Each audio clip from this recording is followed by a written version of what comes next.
اچھا سر، یہاں پر میں ایک ضمنی سوال یہ کروں گا، جو مرزا صاحب خود اور ان کے تمام خلفاء کی جو کاوشیں ہیں، کتابیں ہیں، تفسیر صغیر اور تفسیر کبیر دونوں، اور اور بہت مرزا بشیر صاحب کی، صحیح ہے نا؟ تو ہم یہ دیکھتے ہیں کہ ان سب نے قرآن کے ساتھ احادیث سے بھی استدلال کیا، لیکن ان میں سے وہ سنی مصادر احادیث سے استدلال کرتے، شیعہ احادیث کو آپ لوگ کیا بالکل ہی ریجیکٹ کرتے، نہیں مانتے آپ لوگ؟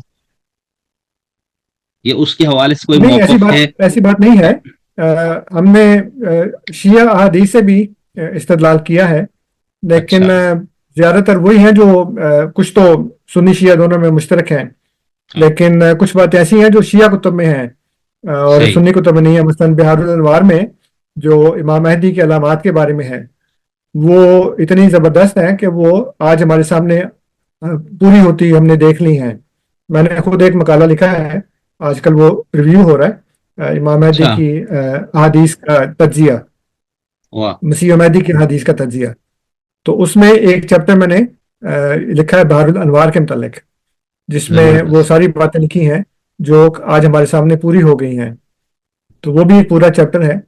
خود حضرت خلیفۃ مسیح رابع رحمۃ اللہ تعالیٰ نے بھی اپنے دروس میں شیعہ کتب کا احادیث کا حوالہ دیا ہے، اور یہ بتایا ہے مثلا وہ جو ایک مشہور حدیث ہے ان کی، کہ وہ ایک ایسی سواری ہوگی جو چلنے سے پہلے پکارے گی کہ میں چلنے لگی ہوں، آ جاؤ، اور اس میں وہ روشنی ہوگی، اس کا کوئی اس طرح کا مفہوم ہے۔ تو وہاں سے لیتے ہیں۔ پھر بعض لوگ پوچھتے ہیں کہ کہا ہم نے تو دیکھی، ہمیں کسی جگہ نہیں ملی۔ تو پھر میں ان کو بتاتا ہوں کہ جی خود مجھے بھی کئی دفعہ نہیں ملی، تو وہ دیکھا کہ وہ شیعہ کتب کے اندر ہے۔ تو ہوں، ہم استدلال ضرور کرتے ہیں۔ تو اس حوالے مثلا سے کیا یہ مراد ہے؟ ویسے ہی آپ سے جاننے کے لیے۔ ٹرین وغیرہ یا ہوائی جہاز، اس طرح کی جو چیزیں اچھا ہیں۔ اچھا، ٹھیک ٹھیک ٹھیک ٹھیک، ہاں، تو صحیح، بلکہ یہ جو ایم ٹی ہے ہمارا، اس میں بھی جو بہار انوار میں ہے کہ امام جو ہے وہ اپنی جگہ پہ بیٹھ کے خطاب کرے گا، اور دنیا بھر کے شیعہ جو ہے اس کو دیکھیں گے۔ تو ظاہر شیعہ سے مراد یہ ہے کہ جو اس کے پیروکار ہیں وہ ہوں، اس کو دیکھیں گے۔ تو جب ایم ٹی شروع ہوا تھا تو حضرت خلیفۃ مسیح رابع رحمۃ اللہ تعالیٰ نے یہ بتائی تھی، حضرت امام بکر رحمۃ اللہ سے وہ ہے، مروی ہے، تو انہوں نے وہ حدیث پڑھ کے سنائی تھی، اس میں سے بہار انوار میں سے۔ صحیح صحیح، تو یہ یعنی آپ لوگوں کے ہاں اس کا کوئی تفریق نہیں ہے؟ آپ یہ کہتے ہیں کہ اگر سنی احادیث کی کتابوں میں یا شیعہ احادیث کی کتابوں میں جو بھی آپ لوگوں کے یعنی مرزا صاحب کو جو خدا کی طرف سے تائید ہو گئی، ان کلام، ان روایات کی، اس کو استدلال کرتے، اس کو دین کی طرف پیش کرتے، اس میں تفریق نہیں، نہیں لیکن اس سے رکھیں گے پہلے آپ؟ قرآن، اس سے پہلے قرآن، جی، قرآن ہاں، تو جو ہے ہی قرآن کے اس پہ تو، مطابق، ہاں اس سے پہلے بالکل، جو قرآن کے مطابق ہوگی وہ ہم ضرور مانیں گے، چاہے وہ محدثین نے اس کو کتنا مرضی ضعیف قرار دے دیا ہو، لیکن اگر وہ قرآن کے مطابق ہوگی تو اس کو مانتے صحیح، یعنی قرآن کے مطابق ہونے سے مراد ہے کہ قرآن کا وہ فہم جو ہم مرزا صاحب کے بتائے ہوئے، خدا کی طرف سے بتائے اصولوں کی روشنی میں جو قرآن کی ہیں۔ جی تفسیر یا قرآن کا فہم ہونا، تو بھائی یہ تو سارے ہی ہر ایک کا دعویٰ ہے کہ ہمارا قرآن کا فہم ہے، جی سنیوں جی کا، بالکل۔ شیعوں کا، فلانا کا، سوری، چلے بہت شکریہ۔ اچھا سر، ایک میں دیکھیے میں ایک ایک سوال بات اور، یہاں پہ یہ بتا دوں کہ جی، میں پہلے وہ کہنی بھول گیا تھا، قرآن کے فہم کے حوالے سے قرآن کریم میں اللہ تعالیٰ نے ایک اصول یہ بتایا ہے کہ قرآن میں تضاد نہیں ہے۔ جی، اللہ تعالیٰ فرماتا ہے وَلَوْ كَانَ مِنْ عِنْدِ غَيْرِ اللَّهِ لَوَجَدُوا فِيهِ اخْتِلَافًا لَوَجَدُوا فِيهِ كَثِيرًا۔ اخْتِلَافًا كَثِيرًا، بالکل ہاں، ٹھیک، اس میں اگر قرآن اللہ کی طرف سے نہ ہوتا تو اس میں اختلاف ہوتا، تو اختلاف ہے نہیں۔ اس لیے آپ سورہ احزاب کی آیت اٹھانے کے ماں کانا محمد ابا احد من رجالکم ولکن رسول اللہ و خاتم النبیین، ہوں، تب خاتم النبیین کا مطلب اب یہ کرنے کہ وہ آخری نبی ہیں، اب آپ کے بعد کوئی نبی نہیں آئے گا۔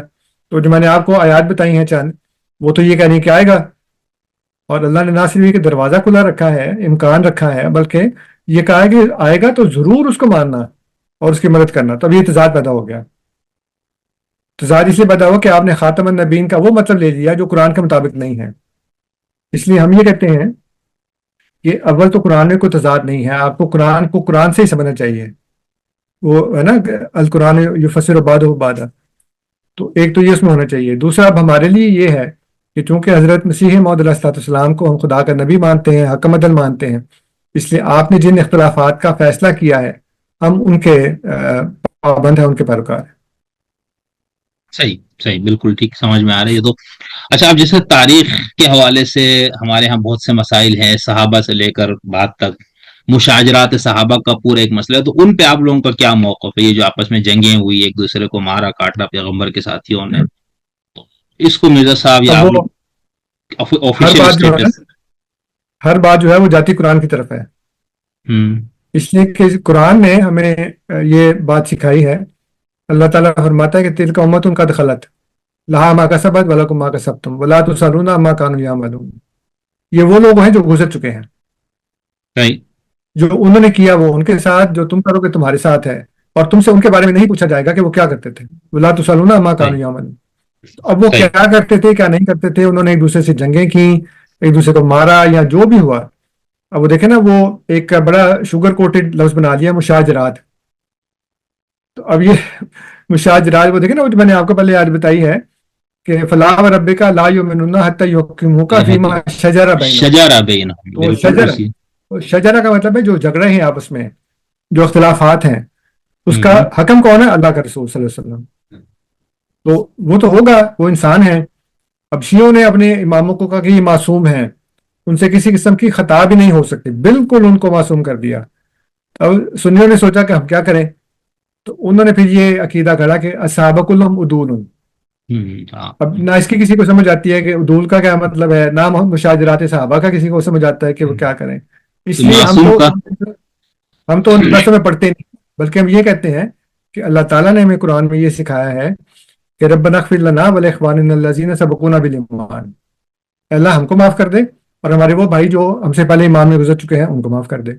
اس لیے اگر انہوں نے کوئی غلطی کی ہو، میری جو شیعہ علماء سے گفتگو ہوتی ہے تو وہ کہتے ہیں جی کہ وہ ابوبکر نے یہ کیا، عمر نے یہ کیا، وہ آج کل آپ بھی کر رہے ہیں، روسے بھی کر رہے ہیں کہ جی وہ حضرت فاطمہ کا گھر جلا دیا، دھکا دے دیا اور پیٹ میں بچہ تھا، اب ان کو الٹرا ساؤنڈ کے بغیر ہی پتہ لگ گیا کہ وہ لڑکا تھا وہ، اور نام بھی رکھ دیا، حالانکہ ابھی بچہ پیدا نہیں ہوا، نام پہلے رکھ دیا۔ مطلب اس طرح کی باتیں۔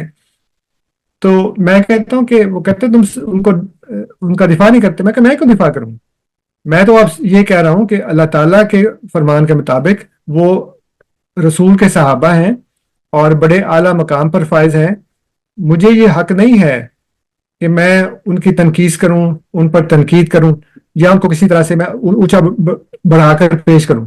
میں تو یہ کہتا ہوں وہ انسان تھے، نبی رسول نہیں تھے، غلطیاں سب سے ہو سکتی ہیں، لیکن ان کی غلطیاں نکالنا، ان کو تنقید کرنا، ان پر اس طرح سے بحثیں کرنا اور وہ ایک دوسرے کو مارنا، یہ ہمارا کام نہیں، یہ قرآن کے خلاف ہے۔ اگر انہوں نے غلطی کی ہوگی تو اللہ معاف کرے ان کو۔ ہم یہ کہتے ہیں نا ربنا اغفر لنا ولاخواننا الذین سبقونا بالایمان، تو ایمان کے ساتھ گزر گئے وہ سارے کے سارے۔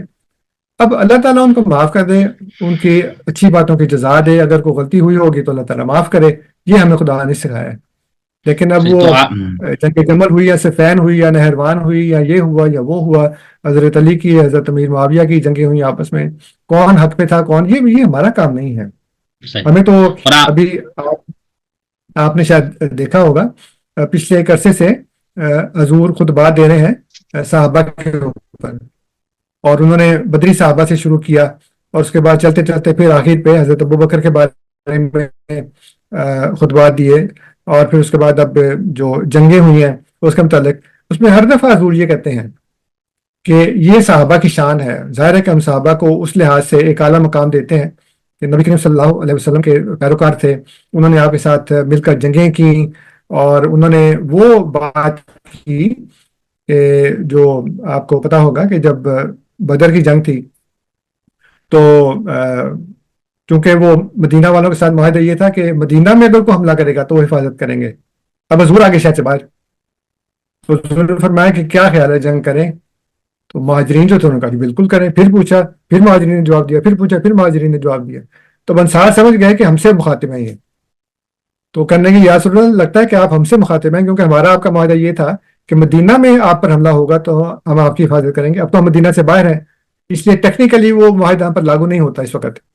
آپ نے فرمایا ہاں یہی بات ہے۔ تو کہنے کے یا رسول اللہ ہم موسیٰ کی قوم کی طرح نہیں ہے کہ کہیں کہ فضا بنتا ہوا ربک فقاتل انہا ہونا قائد، ہم آپ کے آگے بھی لڑیں گے، پیچھے بھی لڑیں گے، دائیں بھی لڑیں گے اور بائیں بھی لڑیں گے، اور دشمن آپ تک پہنچ نہیں سکتا جب تک ہماری لاشوں کے اوپر سے نہ آ جائے۔ تو ایسے لوگوں کو ہم کیوں ان پہ تنقید کریں؟ ان کی جو شان ہے، ان کا جو اعلیٰ مقام ہے، ان کی جو قربانیاں ہیں، ان کے جو تقویٰ ہے، ہم تک وہ خدا کا دین ان کے ذریعے پہنچتا ہے نا۔ انہوں نے نسل در نسل اس کو اپنے بچوں کو سکھایا پڑھایا اور قرآن منتقل کرتے رہے. اس لیے ہمارا کام نہیں ہے کہ ہم ان کے اسلام تنقید کریں. صحیح. لیکن آپ عدالت صحابہ اور عصمت امام کے جو شیعہ سنی تصورات اس کو آپ لوگ تو نہیں مانتے ہیں نا؟ نہیں نہیں. بالکل ٹھیک. اچھا سر، اب ہم یہ بس آخر ایک دو سوال بات بٹ لمبی ہو عدالت گئی صحابہ کا صرف یہ ہے، جو عدالت صحابہ کلہم عدول کا وہ یہ کہتے ہیں کہ انہوں نے کبھی جان بوجھ کے جھوٹ نہیں بولا. دین کے معاملے یعنی میں. اگر ایک صحابی سے ایک بات روایت ہو رہی ہے تو وہ صحابی جی جھوٹ جی. نہیں بول رہا، غلطی کر سکتا ہے، اس کے اپنے فہم میں غلطی ہو سکتی ہے. اور وہ آپ نے سیرت عائشہ پڑھی ہوگی، سلیمان ندوی صاحب کی ہے، تو اس میں وہ حضرت عائشہ حضرت ابو ہریرہ اور دیگر لوگوں کے اوپر تنقید کرتی ہیں کہ حضور نے یہ کہا تو یہ ان کا تمہیں یہ قرآن کی آیت یاد نہیں، ولا تزر وازرۃ وزر اخرى، کہ کام کوئی اور انک کرے لا گناہ کسی اور کو. ہاں، تو یہ جو اس طرح کی باتیں ہیں وہ تو ان میں بھی تھیں، اور اس میں وہ غلطی کر سکتے تھے، کرتے تھے، وہ انسان تھے. تو جان بوجھ کر کسی نے جھوٹ نہیں بولا صحابہ میں سے، وہ غلط ٹھیک. روایت نہیں بیان کی. تو بعد میں تبا تابعین کے دور میں یہ باتیں ہوئی ہیں. صحیح.